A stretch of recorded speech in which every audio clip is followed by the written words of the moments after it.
ਲੋੜ ਹੀ ਨਹੀਂ।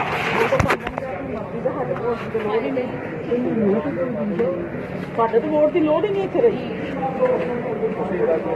ਕੀ ਆਉਂਦੇ ਨੇ ਬਾਜੀ ਆਉਂਦੇ ਨੇ ਆਪਣੀ ਮਰਜ਼ੀ ਨਾਲ ਵੋਟ ਪਾ ਲੈਣ ਤੁਸੀਂ ਟੋਟ ਵੇਂਦਰ ਨੂੰ ਮੋਹਰਾਂ ਲੱਗ ਜਾਣਾ ਆਪਣਾ ਡਾਕਟਰ ਨੂੰ ਵੋਟ ਪੈਂਦਾ ਜਾਂ ਅਸੀਂ ਤਾਂ ਲੋਕਾਂ ਨੂੰ ਬੁਲਾਇਆ ਆਪੇ ਕਰ ਲੈਣਾ ਕੰਮ ਕਿਉਂ ਲੋਕਾਂ ਨੇ ਵੀ ਕੁਝ ਕਰਨੀ ਕੀਤੀ ਸੀ ਹੁਣ ਵੀ ਇਹੀ ਕੰਮ ਹੋਣਾ ਆ ਜਾਓ ये बना के थोड़े एक्सरे